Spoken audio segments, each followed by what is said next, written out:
Hello and welcome to this video on the eclipses. And who better to talk to about the eclipses than the beautiful and wonderful Amy Bird. And of course, I have the lovely Liz Nagle with me too. We've been looking forward to this chat. We're going to hear all about the eclipses, the energies, how it's going to serve us, what we need to have the heads up on. And we haven't really planned anything, so we're just going to see what flows, ladies. The things that we're looking at as well, of course, are the North Node in Aries, South Node in Libra, moving from Libra to Aries, which seems to be playing out quite nicely, which we touched on in the last video. I will put a link in the description video in the end screen. And the first eclipse, I think, is on Saturday the 14th, isn't it, Amy? Yep. Do you want to lead us into that? Yeah, it's the Libra new moon. So, and it is an annular eclipse, which I think is like a total eclipse, but it's a bit further away from the Earth. I think that's what happens with the annular. And Libra, I mean, I guess a new moon is basically, a time in the month when we let go of whatever isn't serving us, leave it behind in the dark of the moon, and then move into the new moon. But an eclipse has a more far-reaching impact, so it'll be, it'll take effect and kind of be a slow, gradual thing that maybe goes over the next 6 months until the next set of eclipses. And so it's a lot more hard hitting, and not hard hitting, that sounds like it's going to like whack us or something, but it's got more weight to it. And eclipses very much are a time of, endings and beginnings, a new chapter, a time of shifting. And I'm really feeling for this Libra new moon, it being in the sign of relationships, that it feels like very much like a reset in our relationships. And I'm not just talking about, intimate relationships, any kind of relationships. And as you were saying, it's aspecting or connecting to the nodes of the moon, with the south node being in Libra and the north node being in Aries. And so my feeling for this moon is that we're being called to kind of really have some quite honest conversations, or just be honest with ourselves. That's the Aries part. And to be brave and to contemplate what it is that we really need, and what our, what our path is, and to kind of maybe leave behind the south node any kind of unhealthy Libran aspects, like, the people pleasing. Acquiescence was something that came up to me as well. This kind of like sense of doing things to kind of keep the peace or not rock the boat, but actually kind of going against what you really want for yourself, or what you really need, just because you're afraid of being alone, or because you're afraid of confrontation. I think that this is a time when we are just being called to be honest, to take our power back if we've given it away, to redress the balance. And that's the thing about Libra, is that it can teeter one way or the other, and it is a sign of extremes, but it seeks balance. And I think that that's what we're looking for, to redress any balance that might be, something that maybe one person in a relationship in our lives is kind of got all of the power and we're giving it away, or vice versa. So the other thing that's going on within this moon is that Chiron, the wounded healer, is a very big part of it in Aries. And so we do have an opportunity for some amazing healing to happen. But of course, you picture the wounded healer in a sign like Aries, the things that we might hear or the things we might experience could be a little bit triggering. And so, but it also calls for honesty. Again, that's what Aries does. It kind of brings things out into the open.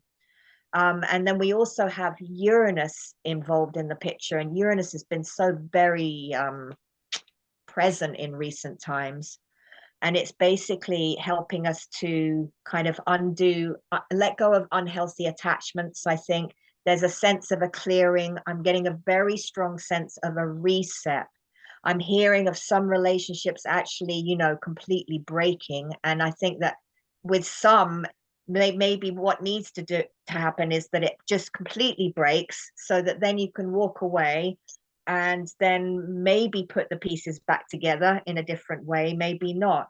But then there's other people who are just finding that they're changing their patterns, that old, really unhealthy attachments are being let go of. And I've actually really been looking into the whole attachment theory myself, actually. It's been quite fascinating. But yeah, there's a lot of opportunity for real insight. Uranus helps us to step back and to see things more clearly, you know, and that's what happens when you detach slightly. You can kind of look and see what's going on a little bit more clearly, and to gain more insight into yourself, and to let go. There's a big releasing, a big letting go going on. The other, I don't want to talk for too long, but the other thing that's going on is that Pluto has literally just gone direct again. That was yesterday, and so it's very present at the moment. And Pluto is the planet of power and powerlessness and trust and soul.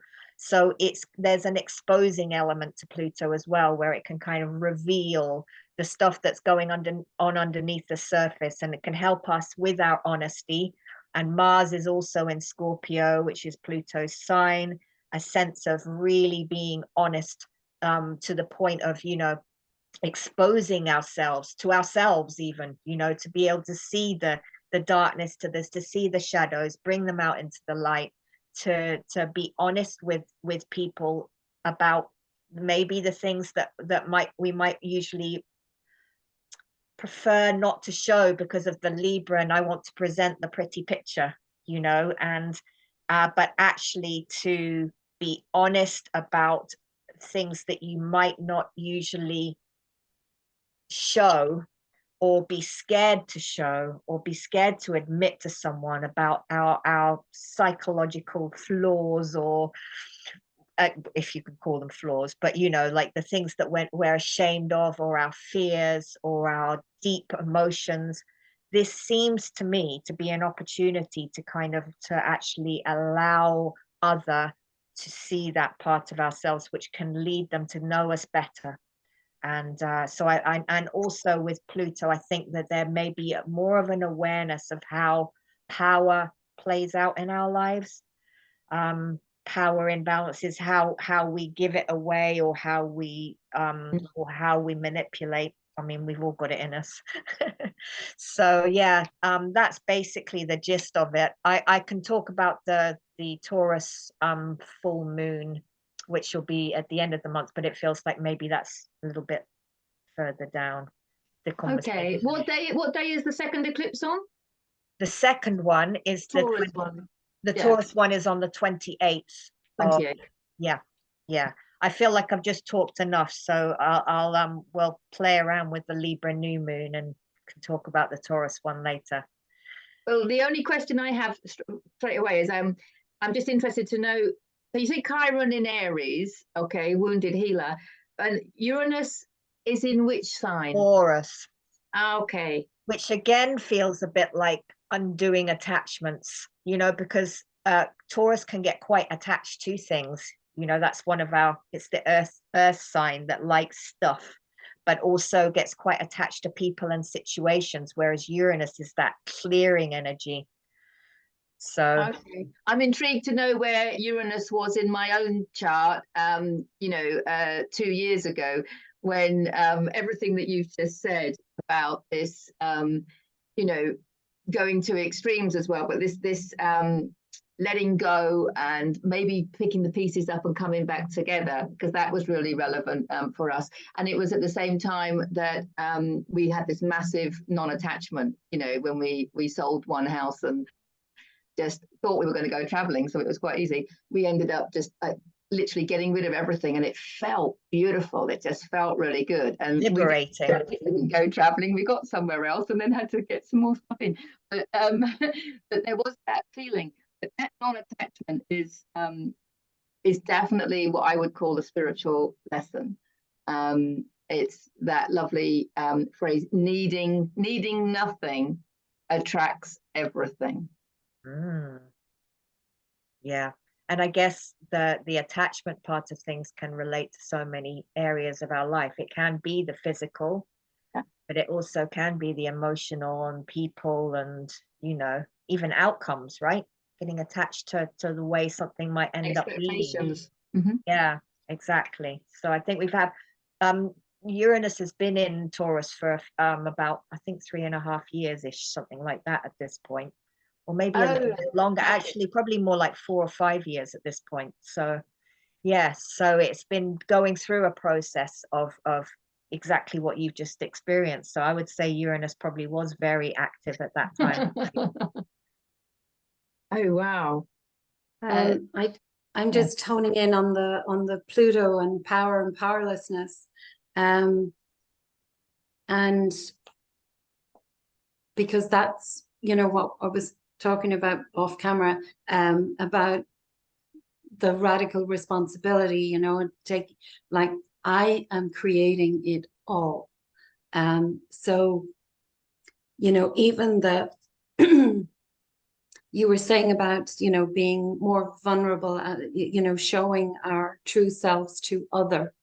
So I would say there is no other, but it's showing it to me, showing and being totally honest with myself. But it's not just being totally honest with myself. It's actually, it's cleaning the lens and seeing what I'm creating, the division, the war, the aggression, as well as all the beauty in my life. You know, I'm creating it all. And when I see that, you know, my life is pretty beautiful, really. I have a really beautiful life. And those other aspects are farther away from me. Like I'm not in the middle of a war. I know it's going on. But it is also me, and it's my responsibility to uncreate that somehow. You know, if I have a skill or something that's useful somewhere, or I do what comes to my doorstep, right? So I don't go out looking to fix other things. There is, you know,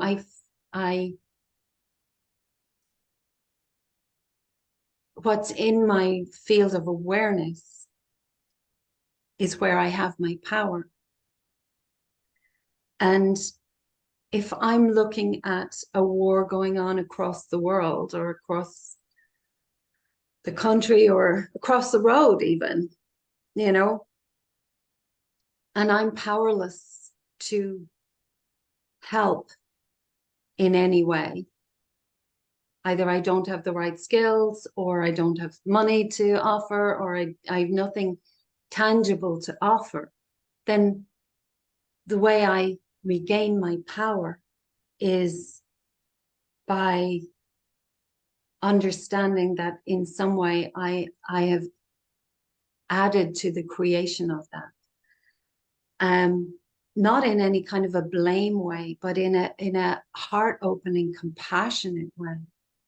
Instead of picking a side to support or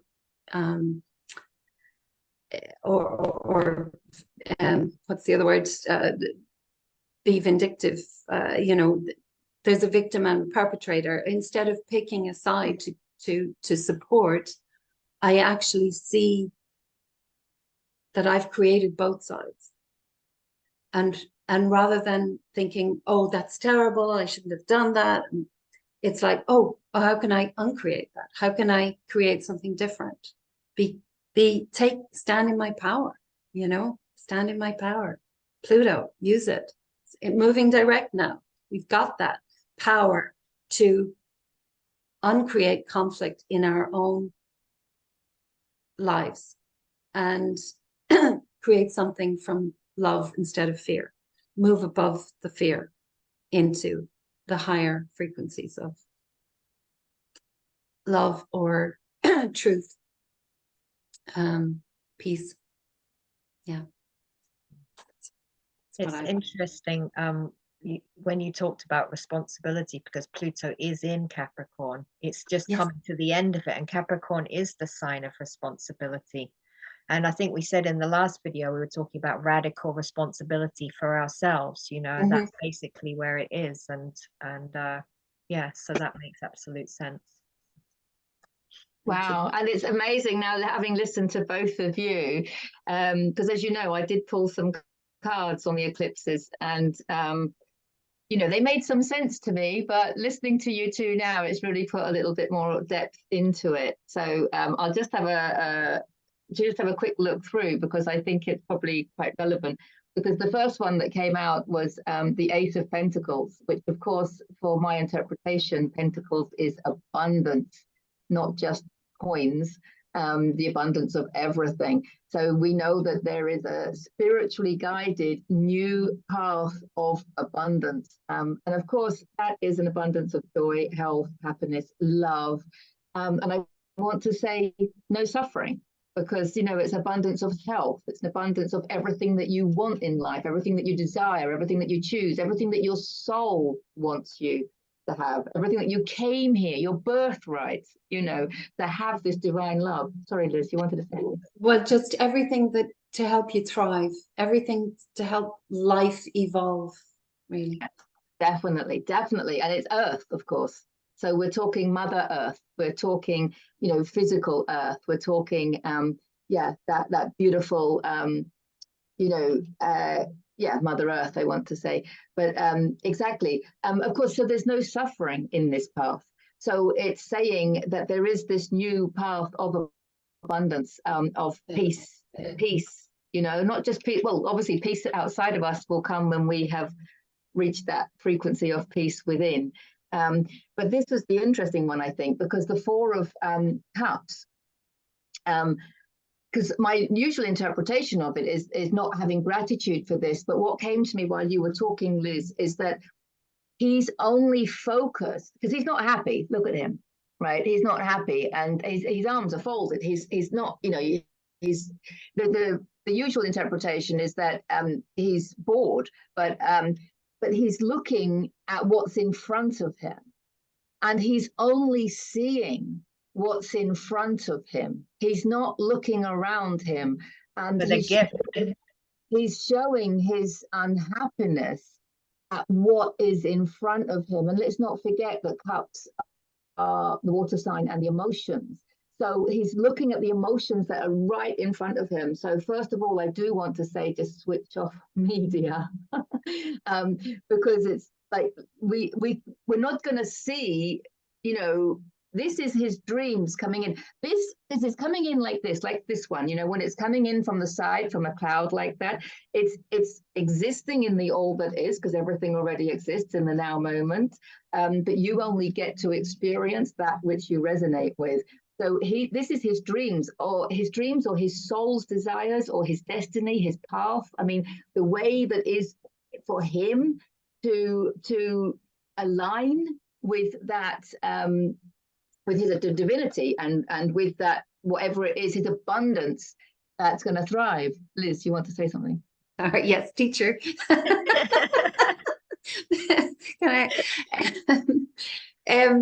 Yeah, he's the dreamer, and he's dreaming the just the emotions and the stuff in front of him, you know, that's there, and he has a choice. I'm going to say that when I talk about, I deal with what comes to me in my life. If I bring the war into my screen, into my reality, then it's in my reality. If I don't, it doesn't mean it's not happening. It doesn't mean I've got my head in the sand. It doesn't mean I don't feel compassion for it, but it's not.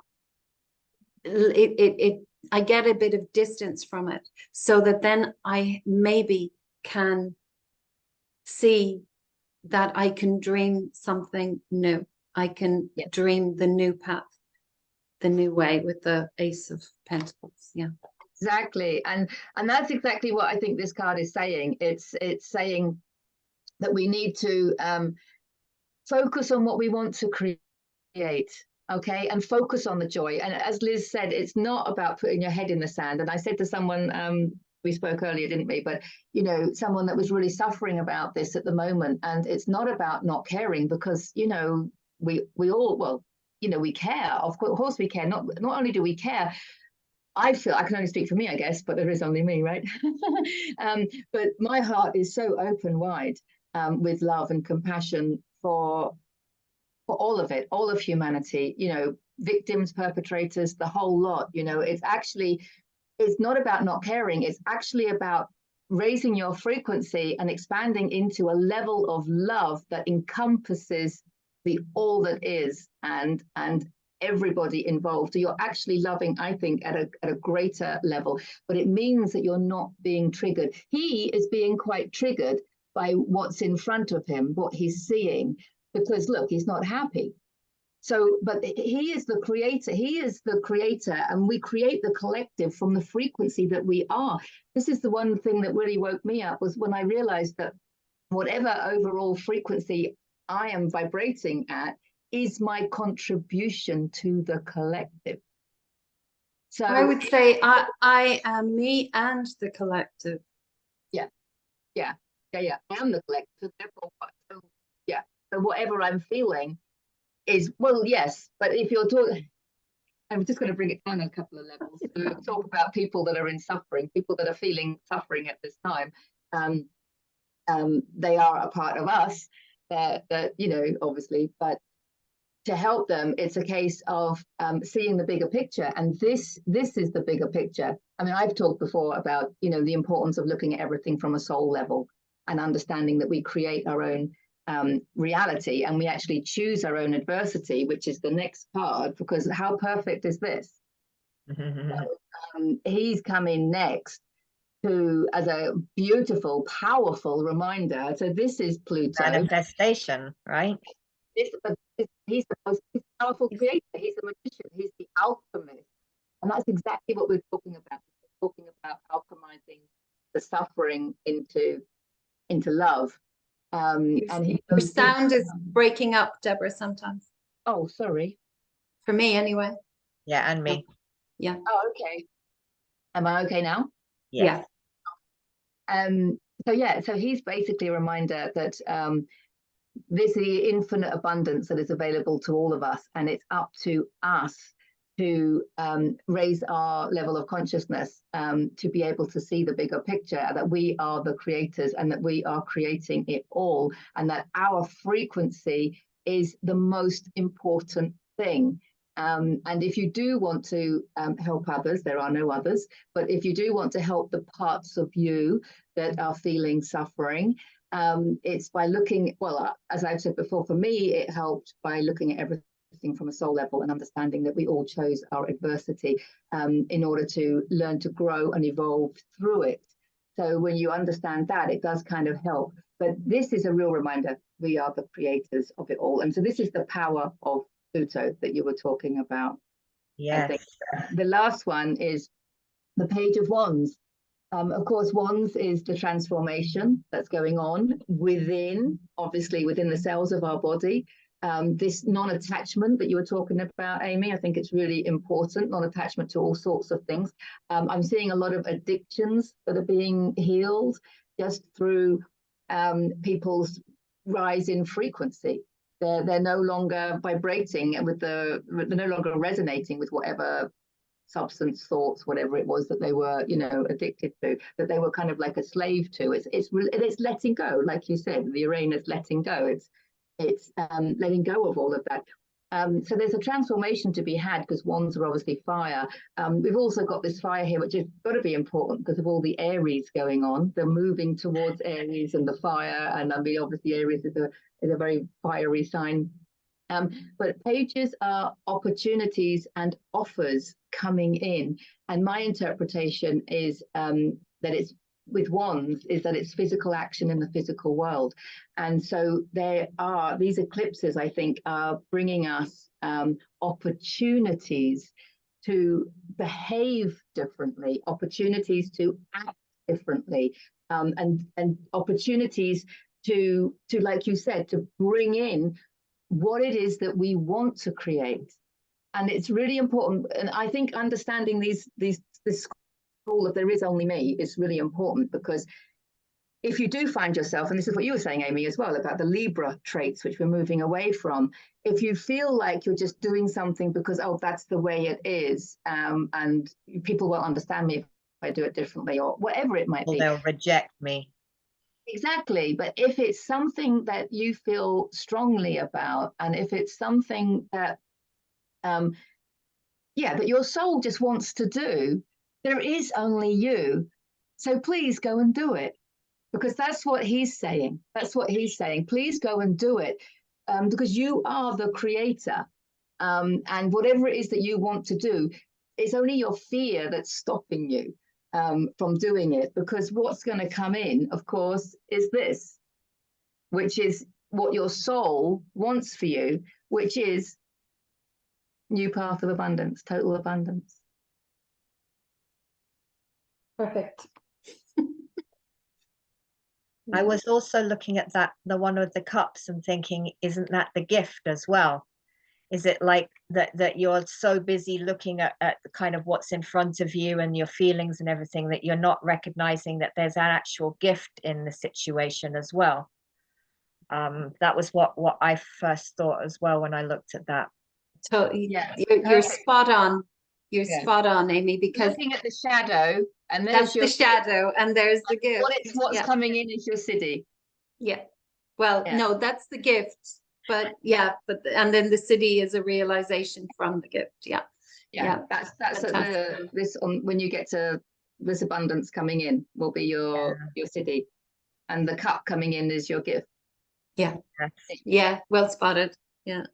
And then I was thinking about the whole Pluto situation and what you were talking about that, us, it's only me, and how important it is to recognize in everyone and everything that's happening that potential within us to do and be that as well. And that's what gives you compassion for the perpetrator, because that perpetrator is in all of us anyway. And in that way, then it is there is power. There is a certain power within that, and of that being that honest with ourselves, that to say, I could do that if I was in a different position, in a different world, in a different, I don't know, that then, or more important, I can choose not to. I was just thinking that too. not absolutely. not to keep repeating doing the same thing over and over and expecting a different result. It's like we can't do that. Actually just reminded me of one of the things I wrote in the moon post about this moon, is about choice. That feels like a very, very important part of this moon as well, in terms of our relationships. Why, Venus is in Virgo at the moment, saying, use the power of discernment. Maybe this relationship isn't right for you. You can make that choice. But Pluto as well is around soul. It's the planet of soul, and that we do have certain choices that we make in life, and that is our responsibility, right? To choose to respond in a certain way to a situation, to choose not to be in fear. I think that the concept or the thought around choice for me feels like a part of this moon as well. And I guess to choose to look at those cups in front, or to look to the side and actually see what gift is being offered to you. Yeah, definitely. And I think something that you've just said made me it's just another way of looking at things. And I just like to cover different ways of looking at things, because different people will resonate with different viewpoints, of course. But one of the ways I think that it helps us step out of the division and out of the triggering, out of the division and the separation and the name calling and the taking sides and all of that. I've seen it with the past life healing that I do. It's really powerful, and Dolores Cannon talks about it a lot in her line of work, of course, as a hypnotherapist. So people that are particularly triggered by one particular side or the other very often will have had past lives. I know we are the all, but just at one perspective, would have had past lives of being on the other side. I've seen it with clients of my own that when they are particularly angst about a particular, I don't know, subculture or something like that. And it's actually because they were a member of that subculture in previous lives, and the behavior is in the cells of their body. So it's self-loathing, and it's a case of, this is why self-love is so important, of course, because what they're actually against is the parts of them that were that, which is why understanding the viewpoint from the perpetrators, because we've all been perpetrators, is ongoing, isn't it? It reminds me of the person who was so angry about cyclists, on the roads. And I'm just thinking she was probably a cyclist in a past life.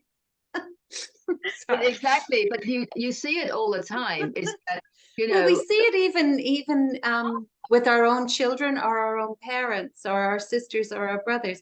The ones that annoy us the most or that we find the most triggering are the ones that are most like us, really. Yeah. Definitely. But yeah, I think that is a really important point, because all these people jumping up and down pointing fingers at certain subcultures and this isn't right, this is wrong, and it's like, well, it's not conscious behavior, it's unpreferred behavior. No one's disagreeing with that, but to get to the solution, if you want to find a solution to create peace, you have to look at it from a higher level of consciousness. I just on that, yeah, the Byron Katie video that everyone should watch is the one with the woman talking about her fear of Trump being elected. This was before he was elected, but it's such an hilarious video. And so revealing. It's so funny because we've all felt it about one thing or another. This fear that in her case, it was if Trump gets elected, real existential fear she had. And Byron Katie just talks her through it, and she comes to this realization. Anyway, it's worth watching and very funny, but also very relevant. Yeah, I'll put a link in the description to that as well. Yeah, I think the Pluto is very much exactly what you're talking about, the shadow, facing our shadow and seeing, exactly what you were talking about is like what annoys us or upsets us most in another human being is what we really have to have a very long, hard look at in ourselves. Mm-hmm. That's powerful stuff, and it's very hard to do when you're fully being triggered by something. But also, it's like, we talk about the mirror holders. Well, I talk a lot about the mirror holders, but that's very much about this lifetime. And so it's really important to understand that you might not find that in the mirror, because the mirror is kind of reflecting your human in this lifetime. It is about finding it in the cells of your body, because that's where we're holding this energy. And it's just really relevant. So if anyone is really sort of, fanatical about one side or the other of any division, it's almost a given that karmically it's a karmic result of having played the other side.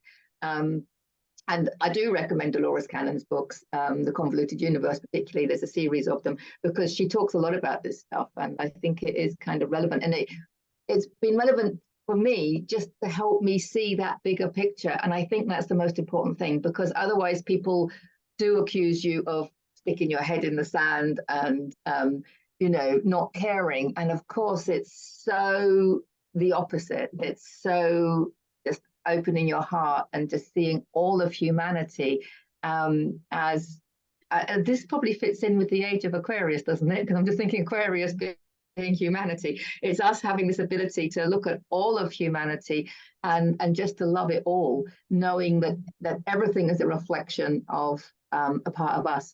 which is why loving all of who you are is the way forward. Yeah. I just had a thought on as you've been talking, or as we've been talking about the division, and how that is very much Libra South Node, because isn't Libra the scales and the extremes on either side, and it can symbolize division. And then Aries is the god of war, and what is actually playing out right now. We are seeing all of this divisiveness and it actually manifesting in war, so to speak.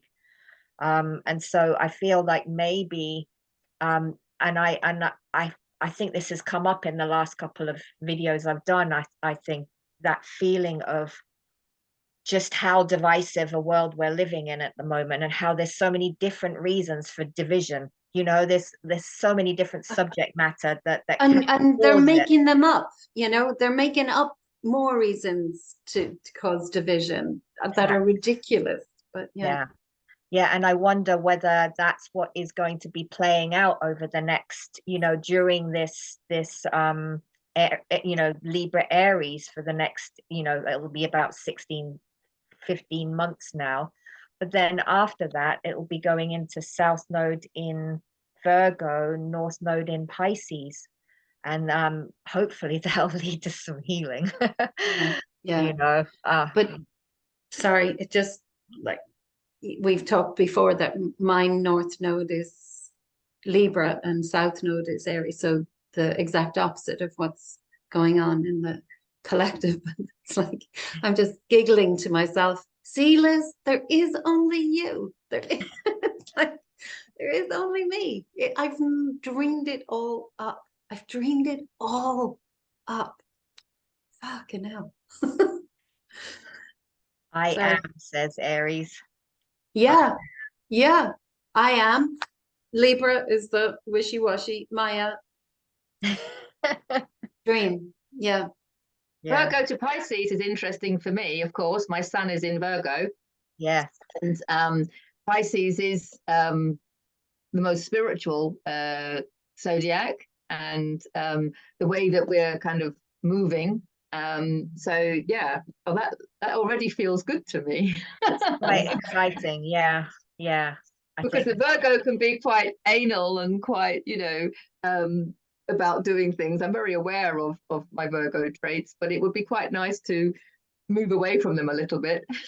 Yeah, I think one of the things about Virgo is that it can kind of produce crisis, but crisis is very helpful as long as you don't get paralyzed by crisis. Crisis can come along and you go, okay, so what do I need to do to improve the situation, But Pisces is more about, okay, let go of any kind of need to have everything in its little box and just surrender to what is, so it will be interesting. And it is the healing axis as well. So I'm quite intrigued to see what's going to play out over the next 15 or so months. And we talk about Aries, the Aries North Node being, take on the positive traits of Aries and everything, but it is the sign of war as well.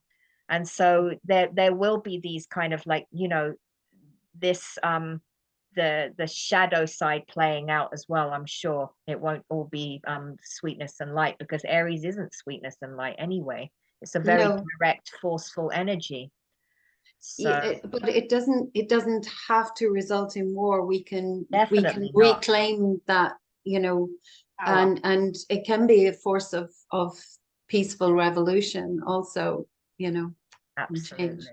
Yeah. I guess each zodiac sign, and it's like everything, isn't it? We've talked about they have a flip side, there's qualities, because everything's energy, right? So whether it's astrology, planets, or zodiac signs, or tarot cards, or what have you, or the soul groups that I work with, everything's energy, and it's got that kind of flip side. But it's a little bit like the gene keys again, isn't it? Because it's like you can experience the shadow of these energies, and within every zodiac card, what have you, is a lesson, which is your gift. There's the gift that's going to be the relevant gift for it, and then of course there's going to be the siddhi when you embody the positive qualities of whatever it is that we're talking about. So wow, I love that, because I'm seeing it all, yeah, come together. It's all coming together beautifully.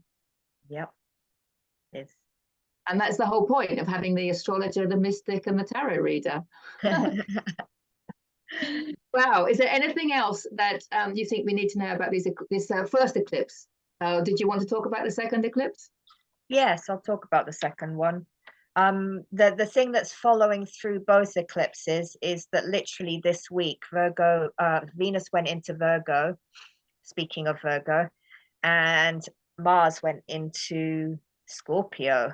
So I think that the two rulers of the nodes are in some interesting signs, because Venus, if that is our relationships and how we relate to ourselves and others, in Virgo, there may be the potential for kind of picking relationships apart, etc. You know, like just kind of analyzing them to death. But there's also the potential for making choices, being discerning, working through things with each other, you know, like actually being humble enough to accept what is being offered to us, you know, as long as you're not so humble that you accept behavior that is you don't deserve, you know. That's the downside of Virgo. It can take our humility to an extreme, I think. And then Mars in Scorpio really can help us to face some really deep subject material, and to really like look at our shadows and be brave enough to face the shadows and empower ourselves. And the interesting thing about the Taurus full moon eclipse, which is a lunar eclipse, is that Mars and Mercury are together in Scorpio for that, literally sitting next to each other in Scorpio for that moon. So I am wondering whether there's going to be some, you know, if you put the planet of communication with the planet of I guess anger or directness or courage or force, you know, that the two together could be some very direct, honest, open it could be confrontations, but it could be just like bringing the truth out into the open, even if it's not pretty. There's a sting in the tail of Scorpio, you know. It gets to the heart of the matter. So I think that whatever comes up during that moon could be quite revealing and exposing. The moon is in Taurus and the sun is in Scorpio for that moon. And the moon in Taurus, this basically brings the economy back into the picture, because Taurus is the economy, Scorpio is the power. It's more like the banks and things like that. So there's potential for something to be going on around the economy in that. Taurus is our self-reliant, our self-worth. It can get a bit stuck in the status quo, but it's basically it is attachment. Whereas Scorpio, which is where the sun is about kind of like transformation, releasing, purging. And we will be in Scorpio season at that point, so which is always a time of kind of like shedding, or like I always think of a snake kind of shedding its skin a little bit during that time. And so there's a sense of kind of really digging beneath the carpet and bringing out the shadows and things like that. So yeah, so it's to explain, it is next to the nodes, it's close to the nodes, but you can see that the moon are not in Aries, or it's not in Aries or Libra at this point. It's in Taurus and Scorpio, because the nodes have only just moved into Aries and Libra. So they're still quite close to that Scorpio point, which is why we're having an eclipse in Taurus and Scorpio, if that makes sense. I hope it does. But anyway, so it is quite a big moment for us to kind of do some more shedding, letting go. I really feel like the two eclipses combined feel like a kind of a reset, an opportunity for a clearing, an opportunity for really to like let go of some old patterns, like you were talking about, Deborah. You were talking about how people are letting go of addictions and things, and it's not just addictions. I think it's patterns and habits, and real, like, ingrained, conditioned habits, and behavior patterns and tendencies. And I've done it this week. I've let go of some really big stuff, and it's quite a powerful time, I think. And it's going to be intriguing to see how it affects everybody, obviously. So there we go. Yeah, that's really interesting, because it's like what I was saying. It's an opportunity to move beyond fear, really. Facing what's the worst thing that can happen? What's the worst thing that can be revealed about me? What's the worst thing that I can see about me? And if there is only me, there's no shame to be had. It's just fact. It's just there. It just is.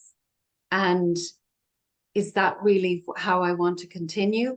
Or, it just falls away when you see fear as simply an energy that isn't helpful, that isn't helping you to thrive or move on or evolve.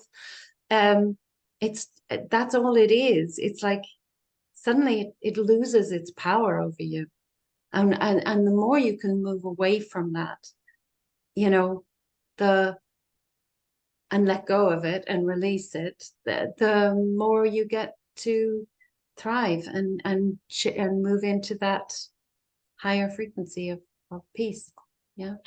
I remember reading a long time ago, these things that stick out over your lifetime. So when someone writing false energies appearing real. And I always remember that, and I think, the one thing that is so important not to do is to fall into fear, and it's so easy to do, and yet it doesn't achieve anything. It really doesn't. I actually wanted to ask a question just on the basis of this, there is only me, and maybe it feels kind of relevant to the nodes and everything at the moment. But I find that if I do the inner work, say there's a situation with another person going on, and I work on myself and think about what's, and really kind of like really look into it, feel into the body, all of that, and go through the process, I've noticed that I don't even need to have a conversation with that person, really, because somehow their energy or their behavior around that particular issue changes when I've done that. But that being said, I do wonder in this kind of feeling like it is important to share our vulnerability. I'm at a tricky, I'm like, what do you share and what do you not share? Because it's the work's done. I've done it from within and they've shifted in some ways, but is it still worth kind of having a reasonable conversation about the process that I've been through? I don't know, but anyway, I think there's no right or wrong answer there. I think that sometimes if the opportunity presents itself, then by all means, discuss it, open it up. I wouldn't go digging, looking to, shove a conversation into somebody's face that maybe they don't want to have, just so that you can feel, I'm being vulnerable. See, it's like, yeah. I'm sure, it could backfire. But that also might be okay, because that backfire might be another trigger for you to work through, that maybe it's not as healed as you thought it was, because honestly, if it's healed, it ceases to exist, and you're just going back into the past to bring it into the now. And why would you do that? if it's really healed. If it's not really healed, then there might be a compulsion, because there is only you. There might be a compulsion to have that discussion, and then you get some more fodder to work through. Yeah. What I would say in that situation, Amy, is, and it's worked for me, is I would meditate in I meditate in a pyramid of light. I just envision this pyramid of light, but I guess you can meditate wherever you like, right? But in a state of meditation, I invite, so if I'm in a state of meditation, I'm in my highest self, not in my pain body. I think that's an important point. And then you invite the soul of the person into your meditation, or you invite them into your pyramid of light, or whatever it might be for you, and then just have the conversation that you want to have. It's really beautiful, because you kind of notice that you leave all the pain bodies behind, and you can just have a conversation with somebody. I've done it a few times, and I have found the outcome is that on some level, of course, the person is attached to their soul, right? It's their soul, they're attached to their human, and on some level it works, so that if you do go ahead and have a conversation with that person, if you feel drawn to it, it will be in the highest good of both. And it will, like, even if, like Liz says, even if there is another trigger needed for your growth, then that will come up as well. But I just think it's a way that makes these conversations easier, because the groundwork has already been done in the higher dimension, and that will kind of seep through. I did this with I've done it numerous times with numerous people. In fact, I get people walking into my pyramid of light without me realizing. I'm like, oh, hello. Had some quite interesting experiences from that. Anyway, where I was having an issue in like the 3D, I want to say, or something like that, and it was all just old traumas. And I thought, oh, I'm going to try this. I'm going to have a chat and let's kind of have it out, because we were both quite unconscious with each other. We behaved unconsciously, with each other. I'm going to have it out with her, kind of thing, on a higher level. I invited her in. She came in and we just laughed. In my meditation, we're in this pyramid of light, and we both just laughed and said, look what we've created. It's been fun. We've learned a lot, and we've got to the love at the other side. And when I physically saw a photograph of her afterwards, my heart just expanded with love. Whereas I've talked about it before, whereas before I had that icky feeling inside. So definitely I would say pyramid of light will help on that journey. Yeah, excellent. Thank you. Yeah. It's so interesting how it's time and time again, it's been proved that the energy of it, like it's all just energy, isn't it? And you can have, even without having that pyramid of light, somehow I've been having a conversation with them, because it's so clear that something has shifted, just from doing that work. So yeah. Powerful stuff. It is powerful. This is how we create, peace. Yes. Yes. If The you alchemist. put that out into a broader. Yeah. No, there is only me. There is only you. You're the only one. You have to convince of this. It does take a while to sink in, doesn't it? It really does. Really does. But this is a beautiful way, I think, to come to a conclusion of this lovely chat with you lovely ladies, is just remembering that not only are we the creators of our own reality, but we are the alchemists. And if we can alchemize our own suffering into unconditional love, then that's going to be reflected back in the collective, and the collective needs it. So let's do that. Is there anything you guys would like to say before, Liz first, is there anything you'd like to say or share before we say goodbye? No, I would say what you said, just using slightly different language. I'm the dreamer, and it's my dream, and the collective is my dream. It's mine. It's my collective, and And so it's our collective. Yeah, let's use different pronouns. In us. Yeah, so it's our collective. And so if we want to live in a beautiful, peaceful, joyful world, then we, the royal we, just needs to dream it differently. Dream that dream. That's it. That it's as simple as that. You know, that dream. It's walking away from fear. It's not helpful. So why go there? And move into peace and love and joy. Thank you, Liz. Thank you. Thank you. Amy, anything you want to say or share before we say goodbye? I feel like you've said it all.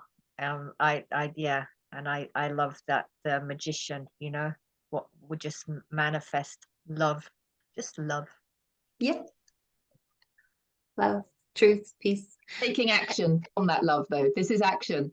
So Yeah. we've got opportunities to display that love. We've got opportunities to express that love. We've got opportunities to explore that love because it's one's. So, and those opportunities are right in front of us to do it in every moment. Yeah. And consciously dream the dream we want, not out of habit, not out of addiction to fear, because it is an addiction we have to fear. So not out of a bad habit of just recreating, you know, from unhealthy cells. Basically, you know, healthy cells replicate healthily. Unhealthy cells replicate unhealthily. So we need to just clean up ourselves, reset it, use the energies that you were talking about with Pluto, Uranus, reset. Just go back to, go forward to a new default of purity, really. Yeah, definitely. And so dreaming, yeah, we've got it, like you said, I think it's like being careful that we're not dreaming from the pain body or the programming, because you can ask a lot of people and say, you know, what's your dream? What's your goals? You know, people use this word goals in life, and they'll say, you know, to have £1 million, or, you know, to have a big house, or to, you know, and you think, well, how is that going to make you feel? The real dream, the real creation lies in creating the feeling that big house is going to bring you, and the feeling that £1 million is going to bring you. Because if your programming says that that's what you want, there might be some greed in the cells of your body. Well, this is it. And what's the point in me having that if everybody else doesn't have it as well? You know, otherwise I have to be freaking defending it and protecting it and, you know, worrying about it. You know, no, it's abundance throughout my realm. The whole universe. It has to be abundance for the whole universe, not just for the few. Exactly. That's the whole point, isn't it? So yeah, that's a really important point, because if you have it in the cells of your body, conflict, greed, fear, hatred, bitterness, resentment, if you have any of that in the cells of your body, it is what is creating your reality. It's vibrating at a certain frequency. It's an energy that's vibrating at a certain frequency, and you are in every now moment creating your reality, which is a holographic projection, right, that we're calling life. We're creating it through the frequency of what's in our cells. So if you don't want to create the greed, the conflict, the hatred, and the fear, if you don't want to participate in those consciousnesses, then we need to release them from the cells of our body and inhale our divine love. I have Okay. one last thing to say that just popped in very quickly. That Mars Mercury conjunction in Scorpio, that on the Taurus full moon on the 28th, could be a decision. And I think sometimes you can just make a decision and things can change. That's all. Well done. Also, well, the 2 of Wands, when you're talking the 2 of Wands is all about, this is the Page of Wands, but I'm just saying the Two of Wands is all about making that decision. It's making that decision. So maybe the next card will be the Two of Wands, making that decision to take radical Step responsibility. through the threshold, really, because the Two of Wands are the gateposts, really, isn't it? It's like the doorposts you walk through. Yeah. And realize that you are the creator of heaven on earth. And it comes through you. We are creating heaven on earth through us. I just on a personal note, the 28th of October was the day of my big car crash when I was sort of reborn. Ah. Haha. Ha ha. Big times for me. Yeah. See, it's all about me. It's all Growth through adversity, I want to say. Growth through adversity. Let's leave it there, ladies. Otherwise, we will keep on going. But we will definitely meet again and have maybe a post-eclipse chat and see how everything played out for us personally and anyone we know in the collective. We are the collective. cool. Lots of love to you both, Liz and Amy. I love you both so much. I love anybody watching and glad you tuned in and look forward to seeing you all in the next video.